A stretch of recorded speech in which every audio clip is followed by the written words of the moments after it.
Welcome, everyone, to the 365 Daily Messages for You podcast. This is episode 59, and today we're calling it Certainty in Uncertain Times. It's great to be here. And yeah, what a topic. It feels very relevant right now, doesn't it? Absolutely. So this week, we're really zeroing in on how to strengthen that inner certainty. Life just keeps presenting these opportunities, right? Sometimes it feels Yes. like a gift.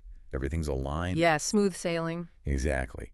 And other times, well, it feels more like a test, really pushing us to find our footing when things feel shaky. And that's the core of what we want to explore in this deep dive, isn't it? How to really leverage both kinds of moments, how to use those uncertain times, not just survive them, but actually use them as a springboard for building a stronger inner conviction. Because you see that difference. When uncertainty hits, some people understandably feel fear, anxiety. The external world just feels limiting. But then there are others. Same circumstances, totally different response.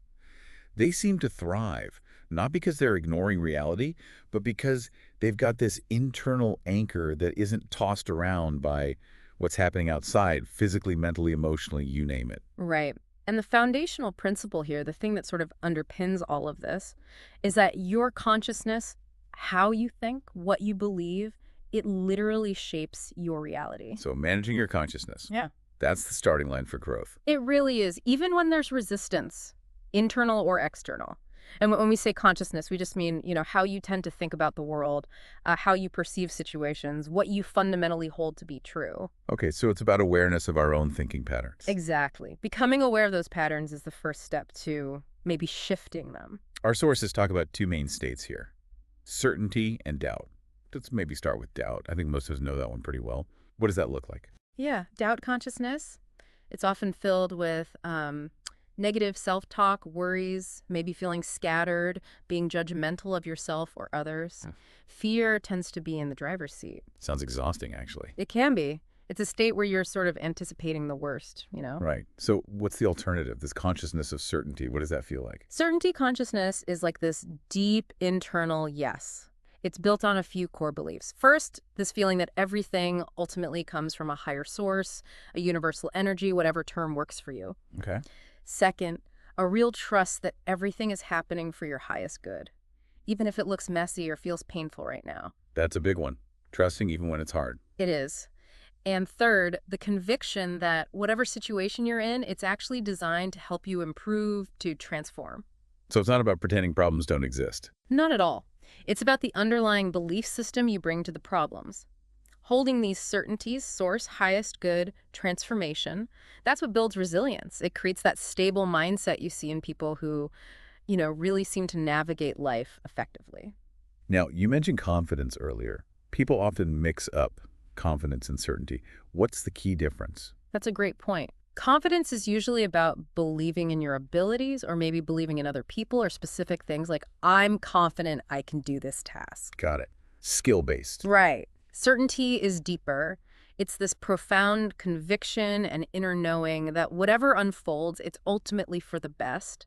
It's understanding that the whole system, the cause and effect, is guiding things towards the optimal outcome, even if the path feels bumpy. It's trust in the bigger picture. Okay, that distinction is really helpful. Confidence in the what, certainty in the why, or the how it all fits together, maybe? Something like that, yeah. It's a trust in the overall perfection of the system, even with its challenges. There's this analogy, our source uses life as a movie. I found that really powerful. Can you unpack that a bit? Oh, yeah, the movie analogy. So picture this. You're the main character in your own movie. Everyone else, they're actors. Okay. And the plot, the whole storyline, is fundamentally designed to help you become your best self, powerful, successful, happy, healthy. So even the difficult people. Especially the difficult people or the tough situations. From this perspective, they're like forces, actors placed there by the universe specifically to help you reach that potential. They're playing a role for you. Wow, that reframes things significantly. It does, right. The only thing that isn't scripted is your response. You always have the choice to have a higher, more elevated response. And when you hold that certainty, okay, this challenge is here for my growth, it shifts the entire dynamic. Instead of feeling like a victim of the scene, you're seeing it as part of your character development. Exactly. And it all ties back to that connection with universal energy. These experiences aren't just random. They're ultimately between you and that source. Maintaining certainty means recognizing that deeper connection, adopting the mindset that this is happening for you.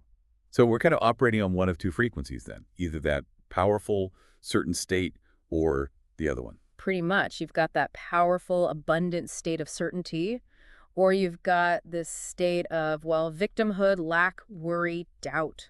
And the interesting thing is your physical reality tends to align with whichever state you're predominantly in. And that idea that worry is somehow helpful. Yeah, that's a myth. Worry doesn't prepare you. It actually kind of poisons the thing you're worried about. It keeps you stuck in that lower frequency.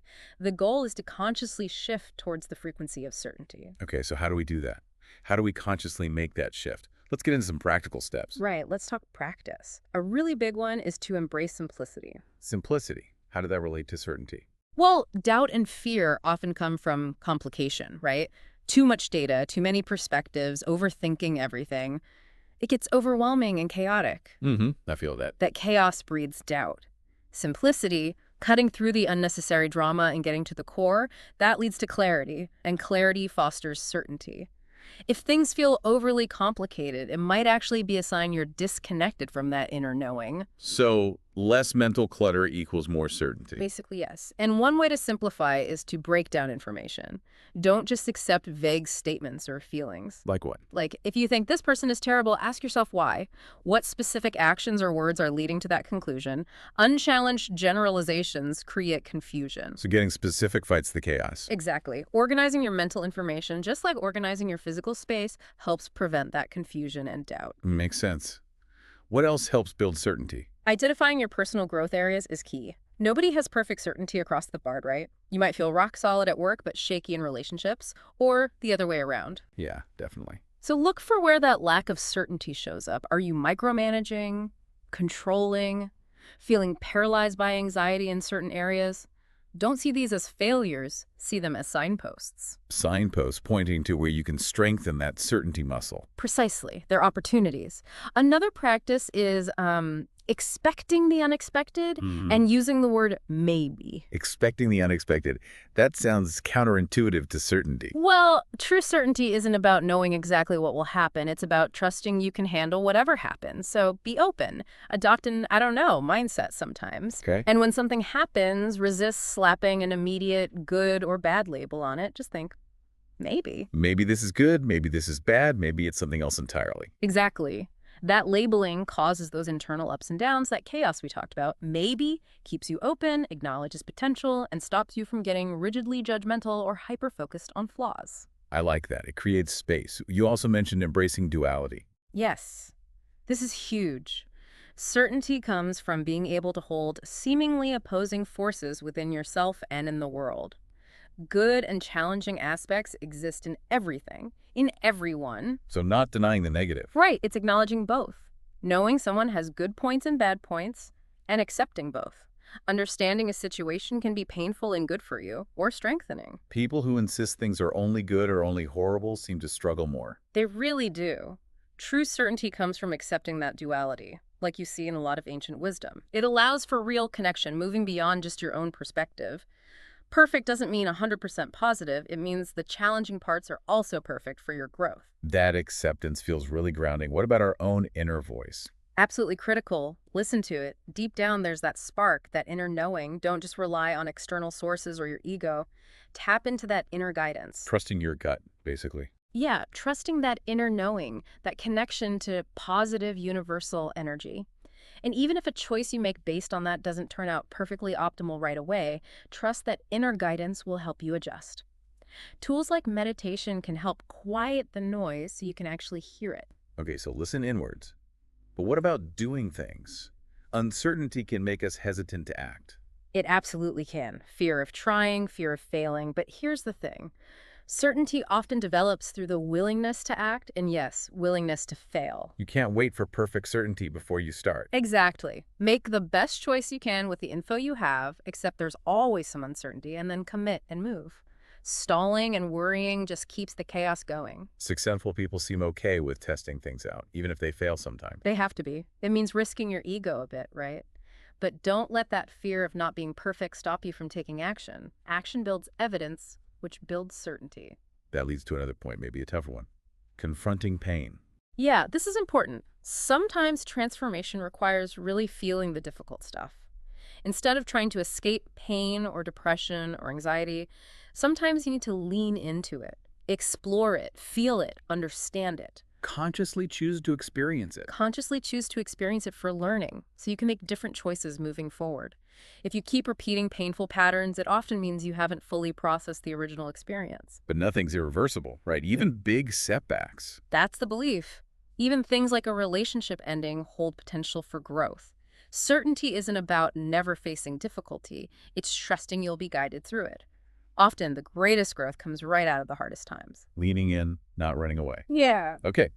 And the last practice mentioned was seeking healthy gratification. How does that fit in? Well, our minds naturally seek pleasure, relief, positive experience. If we don't consciously focus on finding joy in the present healthy moments, our minds wander usually to past worries or future anxieties. Which creates that scattered feeling again. Right, more confusion. So consciously find enjoyment in simple, permitted things. Really savor your meals, connect with loved ones, find satisfaction in your work. Appreciating these moments gives you positive energy, grounds you. And if we don't find enjoyment in healthy things, Then the mind might seek unhealthy gratification, which just complicates things more and disconnects you further from certainty. Actively seeking and appreciating healthy enjoyment keeps your focus positive and builds that inner state. okay, so let's try and tie this all together. What are the main takeaways for cracking certainty? Cracking certainty really feels like cracking happiness, doesn't it? Embrace simplicity, cut the drama, get to the core. Except duality things are rarely just one way. Take action, even when you're not 100% sure. Test, try, be willing to fail. Exactly. Listen to your inner guidance, not just the external noise or your ego, and find that positive, healthy gratification right here, right now. And remember that certainty isn't about avoiding challenges. It's about knowing you have the guidance and strength to move through them, and that there's always potential for growth. This has been incredibly insightful. Thank you. These feel like really practical ways to build that inner certainty, especially, when the world feels a bit unpredictable. My pleasure. It's really about nurturing that inner core, that trust in yourself and the process. And for everyone listening, if you want more daily support on this journey, definitely check out the 365 Daily Messages for You book. It's packed with insights like these for every single day. Yeah, it's a fantastic tool for just that daily grounding and strengthening that inner certainty. The link to grab your copy is right there in the description. We really hope this deep dive has given you some valuable things to think about and practice. Absolutely. Take these ideas, play with them, see what resonates in your own life. Thank you so much for listening to the 365 Daily Messages for You podcast.